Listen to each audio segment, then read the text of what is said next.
Mari Tavares, chega aqui.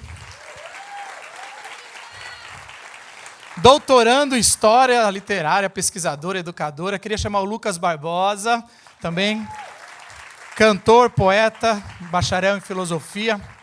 Simval Júnior, valeu, Simval, chega aí. Empreendedor, ativista social, diretor da ONG Expresso Ação. Gabriela Dias, chega aqui. Mestrando em Ciência da Religião, pesquisadora, produtora de conteúdo audiovisual. E Gustavo da Hora, pastor e produtor editorial. Legal.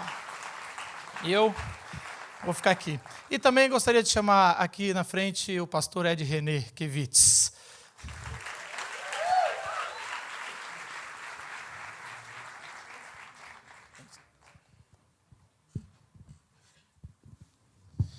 Salve, boa noite, Glocal. Pastor, eu que vou fazer a primeira pergunta.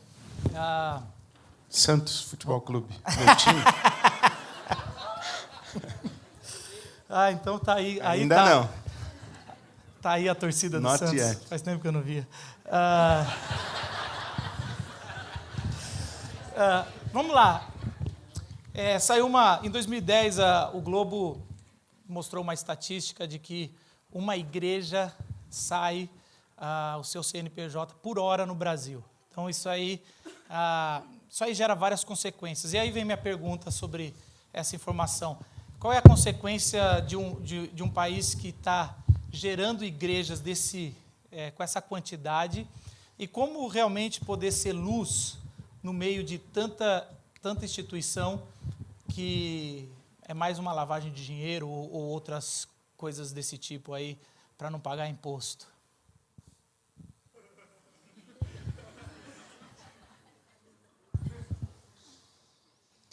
Bom, eu acho muito bom que tenha muita igreja, que abra muita igreja. Acho que nós estamos muito acostumados a falar mal da religião e falar mal da igreja evangélica no Brasil. E nós, talvez, estejamos condicionados pela imagem, ou pela mensagem, ou pela identidade que a ponta do iceberg mostra para a gente. A gente acha que a igreja evangélica no Brasil é essa realidade que está presente hegemonicamente na mídia de massa. Mas se a gente pensar nas milhares de comunidades locais, o empoderamento que isso traz, a relevância social que isso traz, o resgate social, a transformação de pessoas, o impacto nas famílias, o impacto no cuidado das crianças, o impacto na contenção da violência, o impacto na escolaridade, nós talvez tenhamos uma visão um pouco mais simpática da igreja no nosso país. Por outro lado, não resta dúvida que nós, categorizados sociologicamente como igreja evangélica, nós somos, sim, uma grande força conservadora e, apesar do nosso crescimento, nós nos tornamos parte mais do problema do que da solução. Porque acho que essa é uma visão de alguns teóricos que estudaram a evangelização da América Latina, por exemplo, Henrique Dussel, Franz Henke-Lammert, o próprio Leonardo Boff faz essa crítica muito contundente, que a América Latina não foi evangelizada, ela foi cristianizada. Nós não podemos dizer que quem sacrificou a cultura local, quem matou os índios, quem escravizou os negros e trouxe a escravidão para a América Latina, que quem fez tudo isso evangelizou a América Latina. Nós cristianizamos a América Latina. Há uma grande diferença entre cristianizar e evangelizar. E o que falta para o nosso país, e falta para as muitas comunidades, é entender a lógica operativa do reino de Deus. A mensagem de Jesus foi o reino de Deus, não foi a igreja. A mensagem de Jesus foi o reino de Deus, e o reino de Deus como uma lógica operativa na sociedade. O reino de Deus como oposição ao Império Romano, ao reino de César. E o que nós temos é mais do mesmo. Nós temos Faraó no Egito, nós temos Nabucodonosor na Babilônia, nós temos os persas, nós temos os romanos, nós temos os neo-impérios, com a mesma lógica operativa de dominação, de poder econômico, da força bruta do exército militar. E o reino de Deus atravessa tudo isso daí como uma confrontação. O problema é que a igreja e a religião geralmente fica atrelada à lógica operativa e imperialista. E é isso que eu acho que a gente vê no Brasil. Por isso que o nosso cenário político e a tendência eleitoral do nosso país é essa catastrófica que a gente está assistindo. É uma igreja que reproduz a sua cultura e não reproduz o evangelho. Mas, em outros aspectos, eu acho bom ter igreja. Assim, eu prefiro um lugar que tem muita igreja do que uma Europa pós-cristã. Se eu tiver que escolher, eu fico com a igreja. Lucas. E aí, Ed, tudo bem? Tudo bem, Lucas? Eu queria começar com uma pergunta que é a pergunta que eu não vou fazer. Porque talvez a resposta... Então eu não vou responder, beleza. Porque talvez a resposta mais comum seja, embora verdadeira, uma resposta fácil demais. É muito comum hoje a gente olhar nas discussões acerca da relação entre o evangelho e a política, a pergunta se Jesus Cristo de Nazaré era de esquerda ou de direita. Essa pergunta é muito comum. Alguns vão dizer que ela é plenamente horrível, outros vão dizer que ela tem alguma coisa a dizer. E, de fato, é um pouco difícil responder essa pergunta, porque tem algumas barreiras. A questão da cronologia, a questão de ser uma personalidade completamente para além dessas categorias. Então, por um lado, dá para dizer, obviamente, que Jesus Cristo não era social-democrata, socialista, comunista, anarquista, também não era liberal, não era conservador, também não era nazista, também não era fascista. Agora, talvez essa resposta seja muito fácil, porque aqui na contemporaneidade, muitos cristãos que se identificam com vertentes diferentes de expressões do cristianismo vão se dizer partidários ou defensores ou até apologetas dessas ou de outras categorias. E a minha questão é uma questão dupla. Em qual sentido uma pessoa cristã, hoje, nos nossos tempos, preferencialmente no Brasil, mas, enfim, no mundo em que a gente vive, ela pode ou não pode ser de esquerda, ou pode ou não pode ser de direita, levando em consideração as multiplicidades das expressões desses lados, que não são só lados, né? Eles são muito, muito amplos, muito profundos.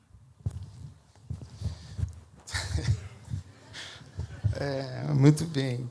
Eu acho que isso depende muito da maneira como a gente entende o que é ser de direita e o que é ser de esquerda. Então, eu vou dar a minha versão do que eu acho que está polarizado aí no nosso contexto, na nossa realidade social e política, a respeito de esquerda.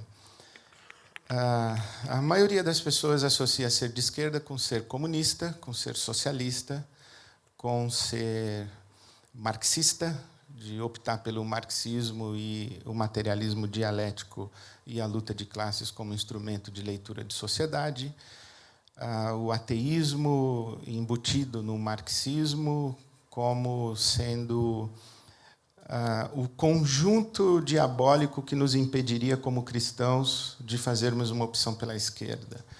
Mas eu penso que a discussão de esquerda e de direita ela evoluiu um pouquinho mais, até por causa do recrudescimento das forças ideológicas que nós estamos chamando de conservadoras ou de direita, mais precisamente o neoliberalismo. E eu acho que a grande questão que está aí posta, em primeiro lugar, é a questão do Estado. O quanto de Estado nós queremos na sociedade?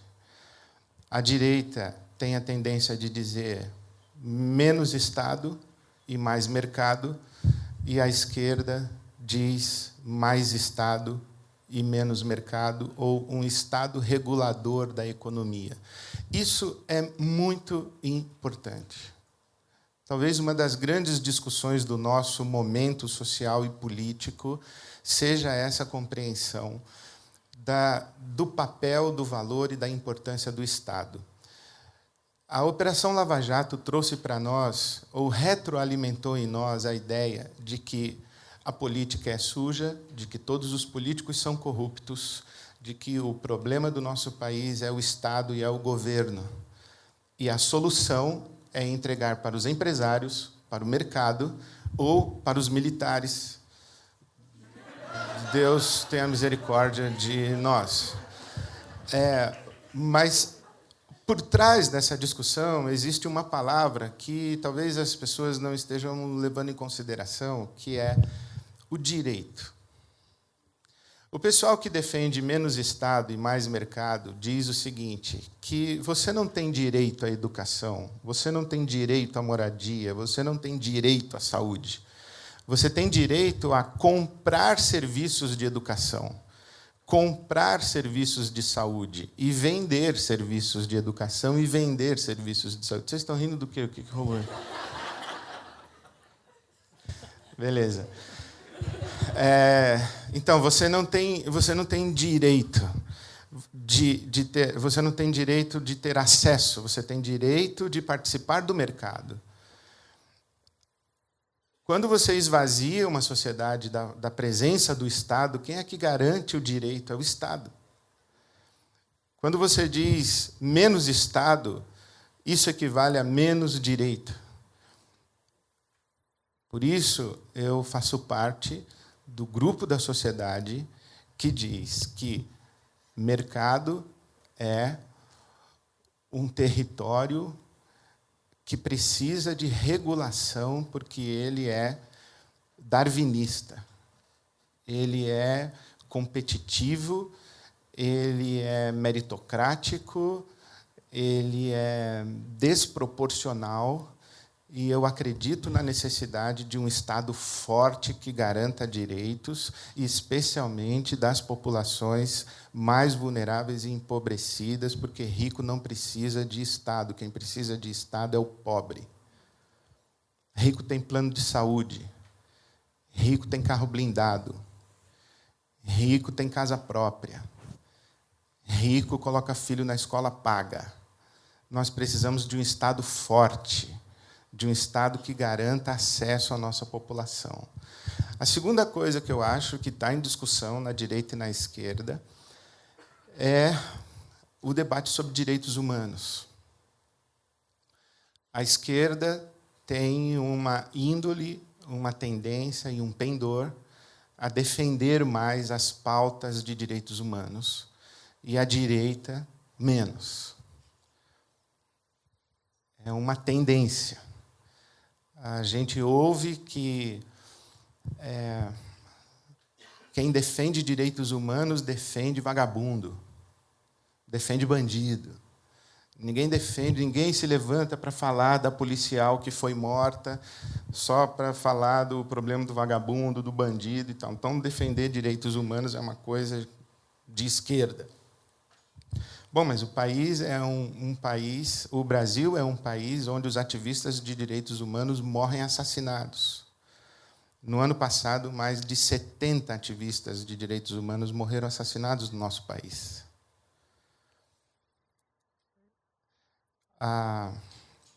Eu estava assistindo os debates eleitorais e numa das perguntas, o Fernando Gabeira disse que defender direitos humanos é um passivo eleitoral, não dá voto. Então, a que absurdo nós chegamos. Então, a esquerda é mais identificada com a luta de direitos humanos do que a direita. E, por último, a terceira questão é a sociedade plural. A esquerda tem uma tendência de valorizar mais as causas identitárias. A causa da mulher, a causa do negro, a causa da comunidade LGBT+. E, por isso, ela é uma abordagem social mais libertária. E, por isso, recebe a crítica conservadora religiosa. Então, eu me identifico absolutamente com a esquerda. Eu acredito na necessidade de um Estado que garanta direitos. Eu acredito na legitimidade de todas as lutas identitárias. E eu acredito na necessidade de, num país como o nosso, defendermos os direitos humanos. Essas 3 pautas, para mim, são inegociáveis. E penso que, como cristão, eu não preciso justificar muito e nem citar versículo para defender o meu posicionamento. E não preciso me identificar como marxista, como socialista, como comunista, basta me identificar como cristão para defender as coisas que eu me defendo.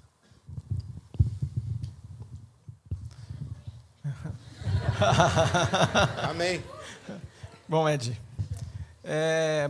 a gente tem um ditado de Lemuel em Provérbios que diz que a gente deve falar em nome do fraco, deve defender, trabalhar pela justiça do aflito.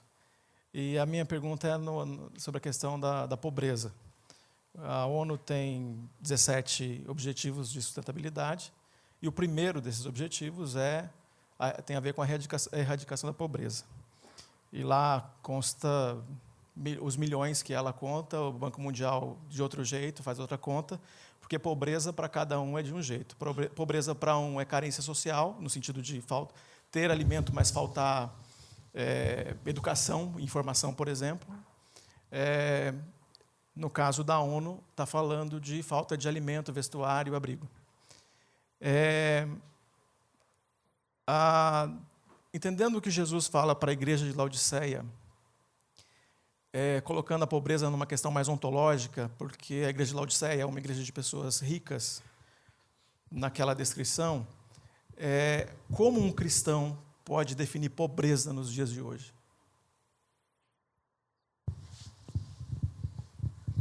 Olha, pobreza é passar fome, passar frio, é morrer com doenças que a medicina já resolveu. Isso é pobreza. E por que eu digo isso? Porque eu não sou europeu, eu não sou americano, não sou norte-americano. Eu não moro na Alemanha, eu não moro na Noruega, eu não moro na Califórnia, não moro no Texas. Eu moro no Brasil. E isso é muito importante para nós. E, para mim, é especialmente importante quando a gente fala de ter a teologia latino-americana como referencial teórico para a nossa reflexão no Brasil. O que isso quer dizer? Quer dizer que a teologia ela é um exercício de pensar o discurso a respeito de Deus. Não é um estudo a respeito de Deus. É um estudo ou uma reflexão a respeito dos discursos a respeito de Deus. A teologia ela é, dentro, por exemplo, do espectro das ciências da religião, uma reflexão sobre as lógicas operativas da religião. E, evidentemente, que esse processo de reflexão acontece com ciências paralelas. Eu vou fazer teologia, mas eu vou me valer da economia, eu vou me valer da antropologia, eu vou me valer da filosofia, eu vou me valer da sociologia, eu vou me valer da psicologia, eu vou me valer de ciências paralelas. A teologia que é feita no primeiro mundo, onde a realidade da pobreza não é do passar fome tão gritante, é uma teologia que privilegia a filosofia como ciência paralela e que debate os grandes dilemas da alma.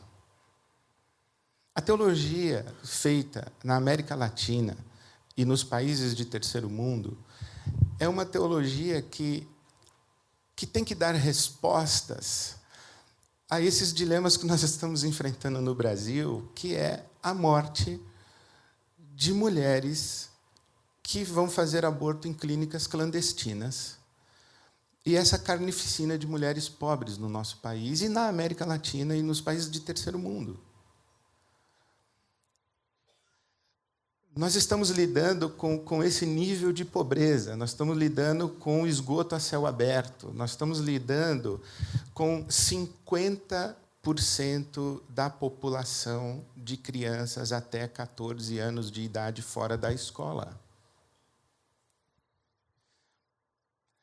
Eu me sinto muito à vontade para falar sobre isso, porque eu sou pastor de uma igreja em São Paulo, na Zona Oeste, uma igreja de classe média. Eu poderia falar sobre os dilemas da alma, e gosto. Eu gosto de ler filosofia, mas eu penso que nós temos que resgatar no nosso país uma pauta de uma teologia de justiça que mobilize a igreja para visitar a situação de miséria e de pobreza concreta no nosso país. Não estou negando a teologia que é feita no primeiro mundo e não estou negando os dilemas da alma humana, mas estou iluminando uma reflexão teológica que é feita a partir da América Latina, da África, de uma Índia empobrecida, que fala da pobreza mais cruel, corpo. Os teólogos, por exemplo, europeus, eles tiveram que lidar com a questão do Holocausto, da guerra que acabou com a Europa. Como falar de Deus depois do Holocausto? Que sentido tem a religião depois que a nossa esperança de um mundo construído pela ciência, pela tecnologia, pela racionalidade ideológica desmoronou? Que esperança a gente tem? Aqui ainda a gente está resolvendo o problema de esgoto. A nossa realidade é um pouco mais cruel. Então, eu acendo a luz para o lado de cá. Oi, Ed. Não faça pergunta difícil, Mari. Não, eu não faço perguntas difíceis, eu sou boazinha. De uns 10 anos para cá, né, depois da Lei Maria da Penha, começou a ter muito mais discussão entre as mulheres sobre a violência de gênero, né? Se a gente constitui o IPEA, o IBGE, a Secretaria de Segurança Pública, o Brasil é o 7º país de violência contra a mulher mais perigoso para as mulheres viverem.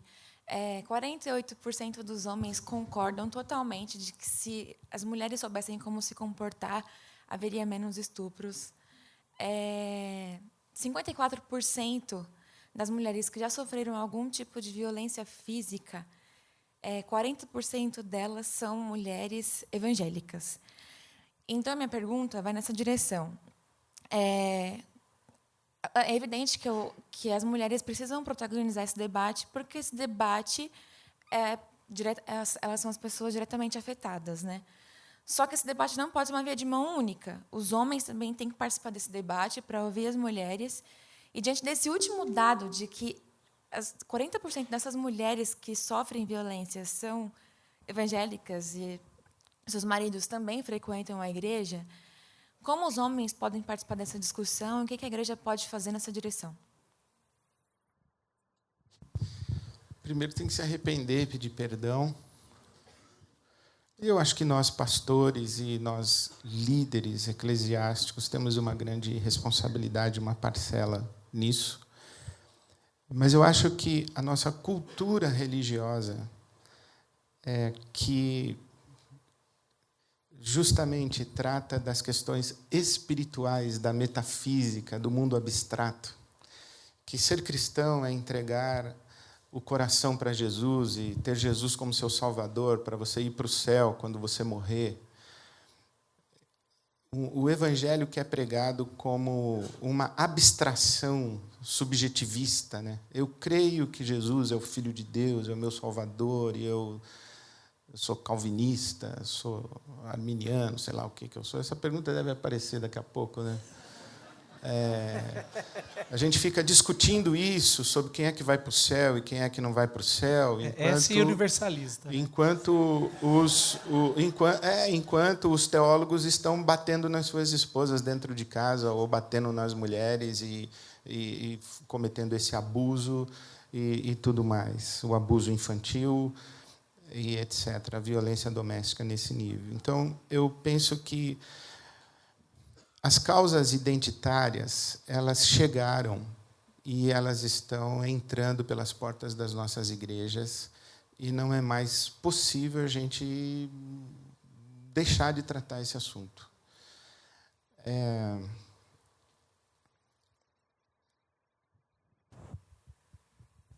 O que mais eu poderia dizer? Eu acho que a gente tem que trazer um evangelho mais para o chão e falar mais das relações humanas do evangelho como ética e não dessa abstração que a gente tem de mundo espiritual e demônio. A gente tem que falar das relações humanas e das opressões. E acho que eu tenho sofrido isso muito dentro da nossa comunidade, dentro da nossa igreja. Eu fiz uma declaração de púlpito recentemente, observando a nossa estrutura de governança, observando o racismo estrutural que tem dentro das nossas comunidades, o machismo que tem dentro das nossas comunidades. As nossas igrejas têm uma força muito grande da mulher no voluntariado, mas tem um vazio da presença da mulher na governança. E eu falo isso do protestantismo histórico, do neopentecostalismo, nem tanto, porque está cheio de pastora, de tia, de profetisa e tudo mais, mas nas igrejas protestantes históricas, as mulheres têm um lugar subalterno. Então, isso chegou para ficar, e quanto mais qualificado é o universo de pessoas que compõem igrejas, mais esse tipo de pergunta vai aparecer e mais exigência de que essa pauta penetre a vida da igreja haverá. E nós temos que responder a isso. Não sei se foi essa a sua pergunta, mas é o que me ocorre. Eu vou manter nesse mesmo trilho, então. Boa noite a todos e todas. Eu sou a Gabriela. E boa noite. E eu queria ir nesse mesmo caminho, assim. Uma das ideias que eu persigo, e não estou inventando nenhuma roda, já defendi isso aqui nesse palco, inclusive, que é o da primazia do apostolado da Maria Madalena. E quando falo isso, falo pensando que é a primeira enviada às boas novas. Esse totalmente o outro, quando aparece, escolhe aparecer primeiro para ela e dizer, vai e diz que eu ressuscitei. Mas, a despeito disso, nós que somos fazedores de doutrina, a gente acabou calando o testemunho dessa comunidade a ponto de transformá-la em prostituta no século VII. E aí, levando em conta toda essa falta desse olhar epistemológico para as questões femininas na história como um todo, mas principalmente nas questões eclesiásticas, e aqui eu quero dividir essa pergunta com a minha amiga historiadora Patrícia Crete, que é: existe um Deus de Sara, Rebeca, Li e Raquel? E eu te pergunto isso porque, uma vez que os dogmas estão acima das praxes do próprio Cristo, nós não estamos representadas, como você bem acabou de dizer, nos púlpitos, nem nos movimentos cristãos. A gente ainda ouve um evangelho mediado pelos testículos de Pedro, e não pelo útero de Maria Madalena.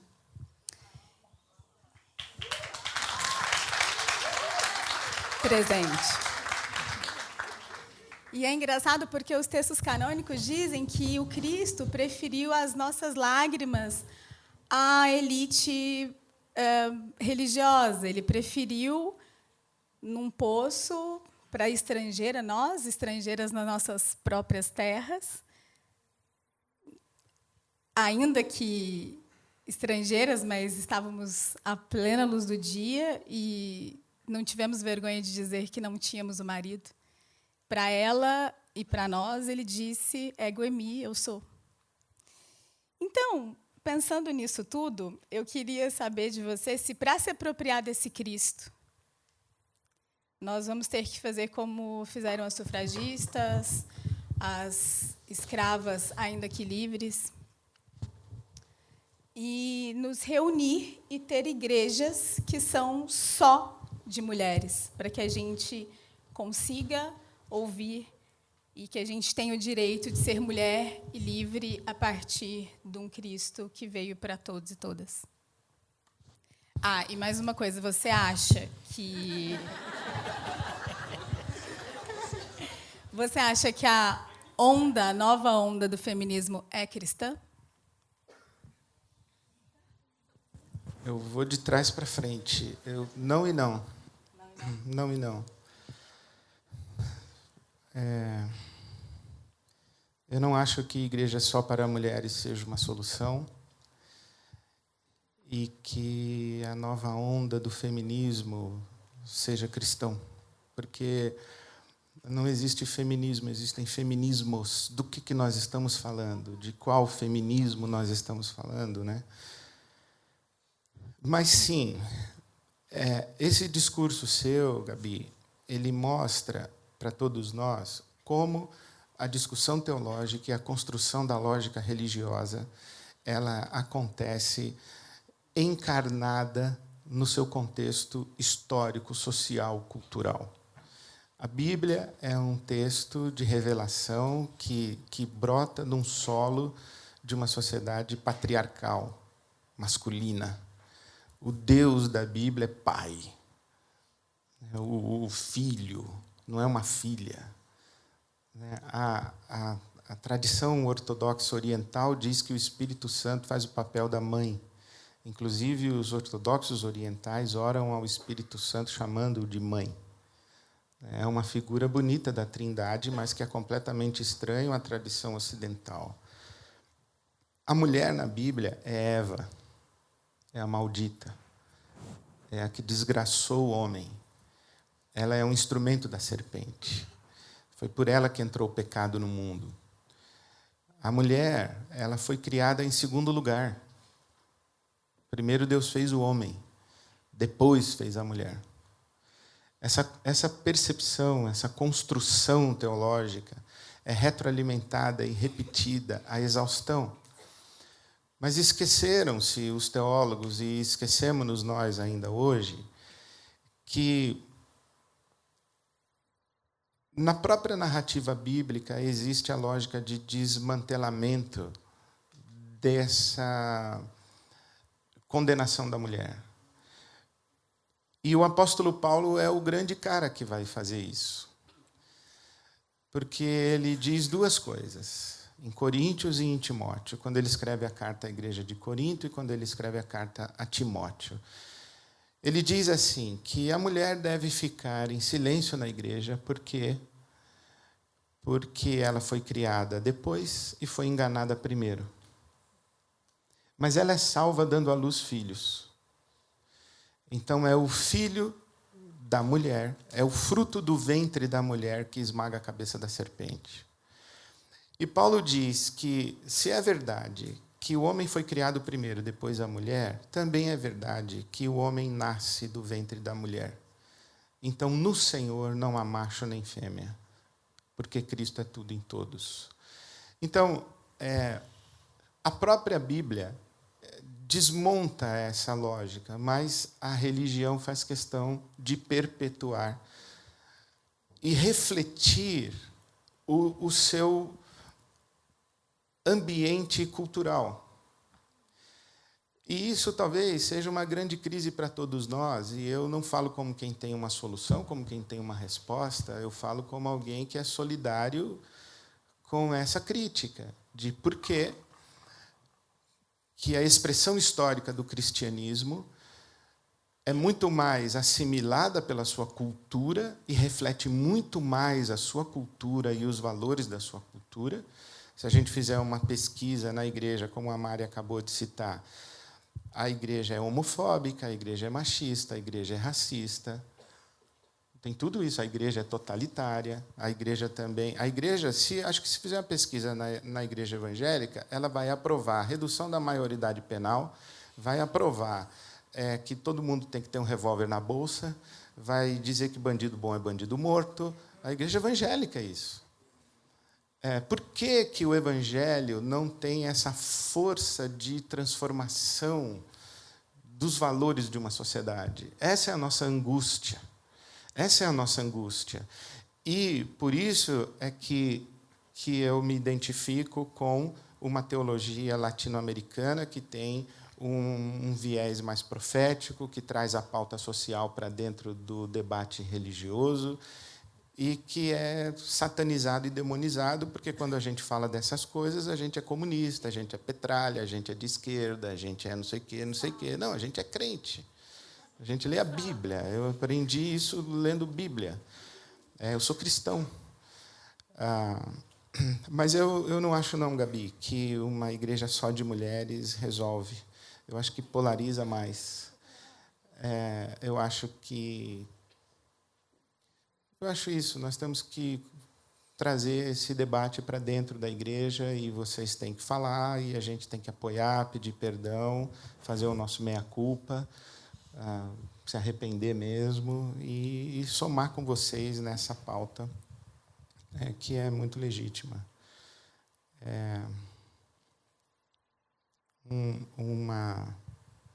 Uma igreja que assista esse filme da Madalena com o brilhantismo que ele foi rodado e não se escandalize, seja edificada. No dia que uma igreja evangélica chorar, vendo o Joaquim Fênix e a atriz, que eu não sei o nome, sabe o nome dela? Alguém sabe? Eu chorei vendo o filme. Eu chorei vendo o filme porque é uma peça apologética da primazia de Maria Madalena, do apostolado de Maria Madalena. No dia que a igreja evangélica assistir esse filme e chorar, e em vez de se escandalizar, a gente pode ter um pouco de esperança. Eu recomendo que todo mundo assista, quem puder. Gus. Lembrando que o Gus representa as perguntas do público. Isso. Ficou essa tarefa de filtrar muita coisa, né, que veio. Então, esse mundo internético adora rótulos, né, adora fazer perguntas polêmicas. Pergunta para ele isso, né, como se fosse um gênio, né? Quero ver como ele vai sair. Umas coisas assim. Então, filtrado é um trabalho. Assim. Mas eu gostaria muito que você comentasse um pouco. Você gosta de falar, várias vezes já falou, e me edificou falando isso, sobre questões de saúde mental, de recorrer a terapias de saúde mental, psiquiatra, psicoterapias, de medicações que ajudam nessa área, né? E aí eu gostaria que você falasse um pouco sobre essa experiência, tanto pessoalmente quanto em gabinete, né? Algumas coisas que você já viu, quanto que isso pode efetivamente trazer e fazer bem para pessoas na completude da sua saúde. Muito bom. Eu já disse de púlpito também que eu tomo remédio para dormir, tomo remédio para minha tendência depressiva. Eu tive 2 episódios de depressão. Quando procurei o médico, fui procurá-lo por causa da minha mulher e da minha filha. Minha mulher disse: "Você não está bem, procure ajuda". Minha filha disse: "Se você não está bem, procure ajuda". E eu fui procurar ajuda, porque o momento da gente procurar ajuda não é só quando a gente acha que precisa de ajuda, mas quando as pessoas que nos amam dizem que a gente precisa de ajuda. Quando as pessoas que amam você dizem para você que você precisa de ajuda, já passou da hora de você procurar ajuda. Então eu fui, obedeci a minha mulher, obedeci a minha filha, fui procurar um médico. Fui num primeiro episódio de depressão. Comecei a tomar remédio, achei que eu estava bom, joguei o remédio fora. Depois de uma semana, né? Aí, passado um tempo, eu tive um segundo episódio de depressão. Voltei no médico, voltei a tomar remédio. Aí achei que eu estava bom, parei de tomar remédio. Aí eu tive um terceiro episódio de depressão e quando eu fui no médico, ele disse: quando você tem um primeiro episódio de depressão e o seu médico diz que você pode parar de tomar remédio, você tem que tomar remédio por um tempo longo até você parar de tomar remédio. Quando você tem um segundo episódio de depressão e o seu médico diz que você pode parar de tomar remédio, você tem um tempo mais longo ainda até você parar de tomar remédio. Mas quando você tem um terceiro episódio de depressão, você não para de tomar remédio nunca mais. E eu acho que eu estou nessa categoria.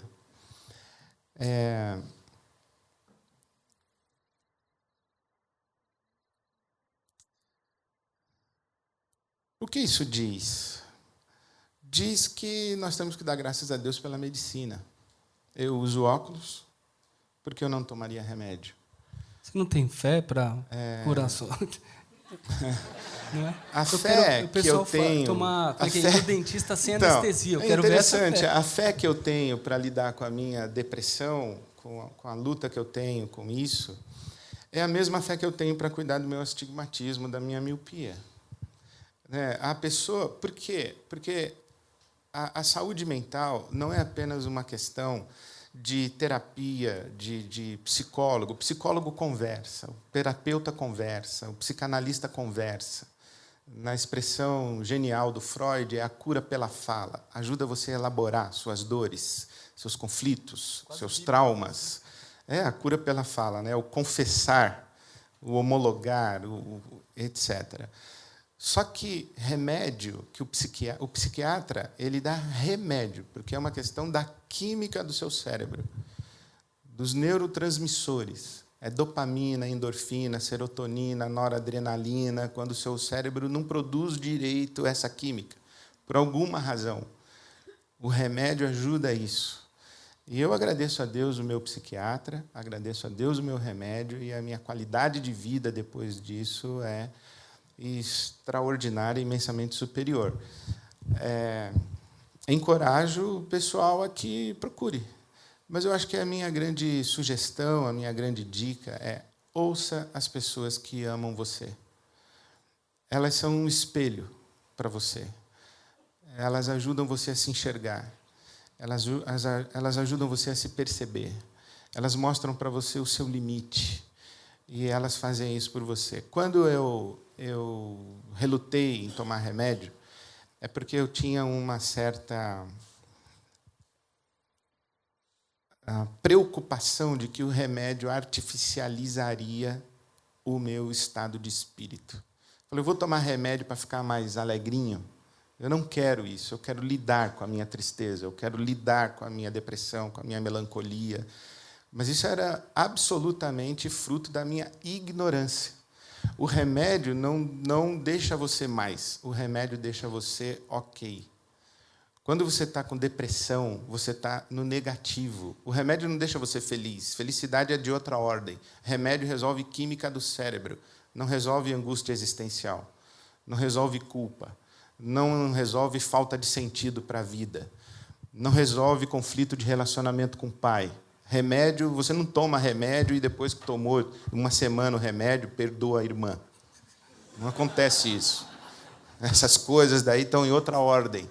O remédio resolve a química do seu cérebro e deixa você ok. E ok, você vai resolver a sua vida, sim, com a sua fé, com a sua maturidade, com a sua coragem existencial. Aí você vai viver. Mas você vai viver a partir de um equilíbrio de saúde física. Então, eu encorajo todo mundo a buscar ajuda se alguém está dizendo que você precisa de ajuda. E se você acha assim, será que eu preciso de ajuda? Precisa. Você estava nessa dúvida. Precisa. Marca uma consulta, procura uma pessoa para te ajudar e vai fazer muito bem para você. E agradeça a Deus que você tem essa oportunidade e esse acesso. Está aberta, se alguém quiser, está achando? Opa, então vai lá, Lucas. Ed, tem um texto que eu uma vez ouvi você usar numa pregação, já faz bastante tempo, que é um texto do Dostoiévski, O Grande Inquisidor. Não sei, enfim, como são suas leituras dele especificamente, mas eu lembro que você usou esse texto e falou bastante sobre os perigos dessa obsessão de uma hegemonia no cristianismo. Era mais ou menos aquilo que você estava discutindo nessa mensagem que eu ouvi faz muito tempo. Isso me assusta particularmente, eu sou vinculado ao campo progressista, etc., etc. Isso também assusta a gente no campo progressista, né? Aqui tem se falado muito sobre essa questão da unidade de esquerda. O que seria isso, enfim. E a gente ouve também a questão da unidade da igreja. O que seria isso? Se você entender que isso faz algum tipo de sentido, eu gostaria que você falasse um pouco sobre como isso pode ser monstruoso.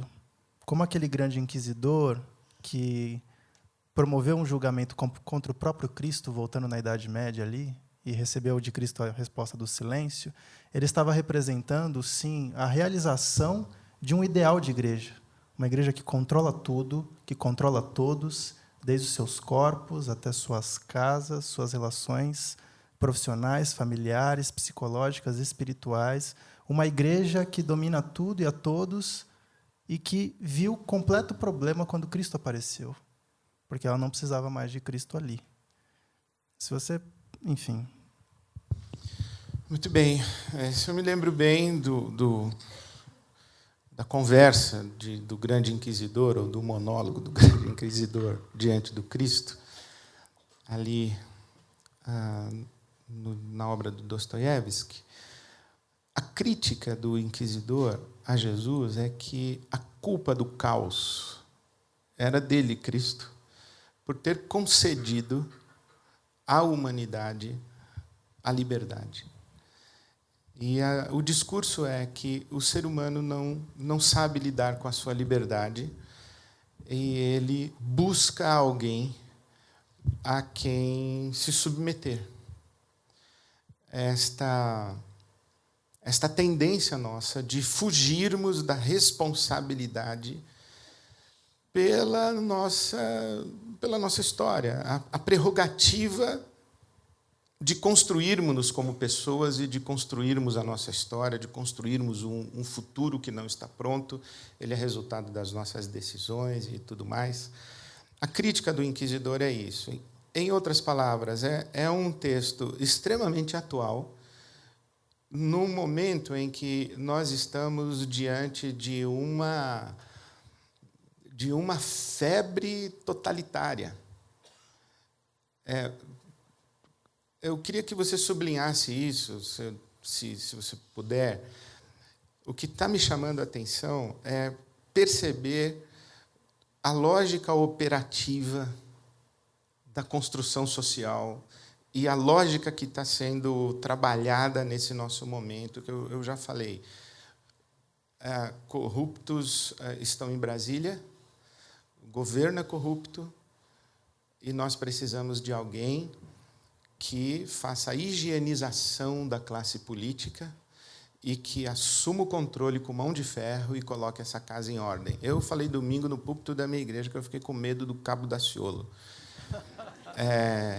Eu fiquei com medo. Eu falei assim, bom, esse irmão nosso aí, que ele diz que Jesus falou com ele, e agora eu não sei onde ele está, porque ele falou que os Illuminati estão querendo matá-lo, e ele fugiu para um monte aí, ele está recolhido em algum lugar que os Illuminati estão perseguindo ele. Mas ele disse o seguinte, ele falou assim, nós temos que acabar com eles, nós vamos colocar a casa em ordem, vamos acabar com o Congresso, vamos assumir o poder. Esse discurso bruto da força diz a você, você não sabe o que fazer, você não sabe construir país, você não sabe construir sociedade, e eu sei. Eu penso que nós precisamos de fortalecer a nossa democracia. E nós precisamos aprender a conviver com o caos democrático. Foi a resposta que o Ciro Gomes deu no debate, eu não sei quem assistiu. O Ciro falou, a democracia é maravilhosa, e tem disso. É isso. Nós temos que dar voz às pessoas e deixar a sociedade encontrar o seu caminho. Nós não podemos entregar os rumos do nosso país a salvadores da pátria.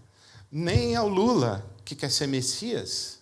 O Lula, quando foi preso, fez um discurso crístico. Deixei de ser uma pessoa, me tornei uma ideia e estou encarnado em vocês. Isso é Jesus, não é Lula. Beleza? Eu também não quero um Lula desse jeito. Não quero um Lula desse jeito. Não quero um Bolsonaro desse jeito. Não quero militar desse jeito. Eu quero o caos democrático. Vai demorar para a gente construir uma sociedade mais justa, mais pacífica? Tá, vai, mas é a gente que vai construir, não são eles. Porque não existem eles, o Brasil não é deles, o Brasil é nosso, é de todo mundo. Então, vamos fazer uma sociedade assim. Então, quando a gente tem essa índole totalitária e essa perspectiva hierarquizante, né, de que alguns sabem, outros não sabem, isso destrói.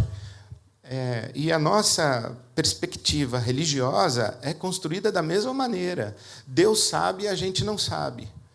Então, a gente entrega tudo para Deus. E nós desenvolvemos uma espiritualidade mágica. Deus vem de lá, de algum lugar, resolver a parada aqui. A oração é chamar o Todo-Poderoso para ele sair de lá e vir aqui. Tanto é que, quando você recebe a notícia de que tem uma pessoa hospitalizada, você não vai lá no hospital, você ajoelha lá no seu quarto e olhe lá, e pede para o Espírito Santo ir lá abençoar. Você manda mensagem, manda um e-mail, fala, o Espírito Santo vai lá, e o Espírito Santo vai lá, porque é uma espiritualidade mágica. A gente tem que desenvolver uma espiritualidade que seja mais ética, uma espiritualidade de um Deus que nos interpela, que nos capacita, que nos empodera para a gente resolver a parada. E quando a gente observa esses discursos de que alguém está querendo resolver para nós, seja o apóstolo, seja o pastor, seja o presidente, seja quem for, seja o partido, seja a ideologia, não, somos nós. E vale a voz de todo mundo. Então, nós ainda estamos em tempos de Inquisição. E a cultura de ódio... Outro dia mesmo... Acabou? Tem que acabar? É isso? Eu ia falar sobre... Olha como é interessante. Olha como é interessante que a gente fala o nosso vocabulário, né? Eu estava conversando com meu amigo Felipe dos Anjos, ele estava me explicando essas coisas. Ele falou assim, ô pastor, Ed, olha só, a gente diz assim, fulano mitou, lacrou. Eu falei, o que é lacrar? Lacração, o que é lacrou? Lacrou é o seguinte, é quando o Marcos faz um comentário para mim e eu dou uma resposta para ele, lacrei, aí acabou. Ele não tem mais o que falar porque está humilhado. E aí, fulano, o Ed mitou. É ruim imitar. É ruim lacrar. Bom é o diálogo. Não é legal humilhar os outros. Não é legal, no discurso, você acabar com a ideia do outro. Não é legal você ter a última palavra que encerra a conversa. Não é legal isso. Isso não constrói nada. O que vale é a gente continuar trocando, a gente continuar se esclarecendo, a gente continuar se iluminando mutuamente para construir um caminho. E é isso que parece que está em risco na nossa sociedade. Vamos eleger alguém que vai resolver o nosso problema. Não, vamos cuidar para a gente ter instituições democráticas sólidas, fortes, e construir um país. Pode demorar? Que demore, mas que seja construído por nós, e não por ninguém. Fim. Mitou.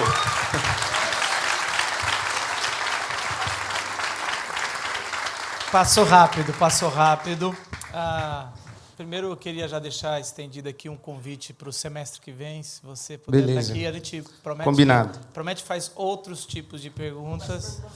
Ele queria fazer uma do aborto que ia lacrar. Mas, assim, quero encerrar com um ping-pong rápido aqui. Aqueles ping-pongs que deixa... Você responde se você quiser ou não, tá bom? O seu livro de cabeceira. Meu livro de cabeceira? Isso. De algum rabino. Uma banda. U2. Livro que você não gosta na Bíblia, ou menos gosta. Putz, que maldade. Foi o Lucas que mandou essa. Quer pular? Apocalipse. Uma mulher na Bíblia, uma mulher na história. Maria.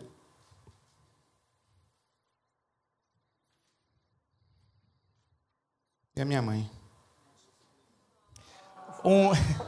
Um filme que mexeu com as suas entranhas. Madalena. O que você faria se não fosse pastor? Seria pastor. Um pastor?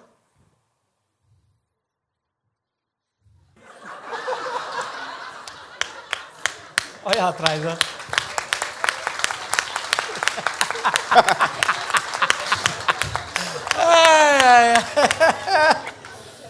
Um pastor que se admira.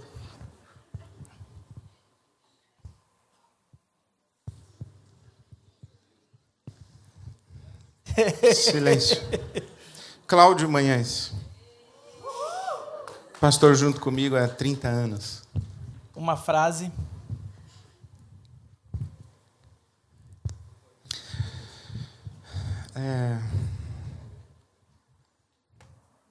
Para mim, viver é Cristo, morrer é lucro. Em 1 minuto, qual foi a mensagem que fez você nascer de novo? O amor de Cristo nos constrange e nos faz compreender que se Ele morreu, todos morremos com Ele. E se Ele ressuscitou, todos ressuscitamos com Ele para vivermos para Ele e não mais para nós mesmos. Esse é o texto bíblico, é 2 aos Coríntios, capítulo 5, versículos 14 e 15. Cristo morreu por todos, e todos morreram com Ele. Cristo ressuscitou, e todos ressuscitaram com Ele. E Ele fez isso para a gente viver para Ele, ou para Ele viver em nós. Essa mensagem é a mensagem que me dá vida, me dá esperança, alimenta meus dias, a possibilidade de ser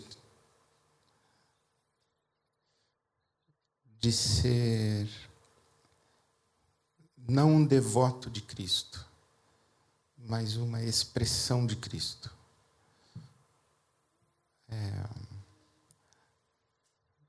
É isso. Senhoras e senhores, Ed Renekiewicz. Amém. Beijo para todos. Salve, gente! Se você gostou desse vídeo, compartilha, inscreva-se no nosso canal no YouTube e você também pode nos encontrar. A Glocal está no Instagram, no SoundCloud e no Facebook. A gente se vê. Valeu! Tudo que a gente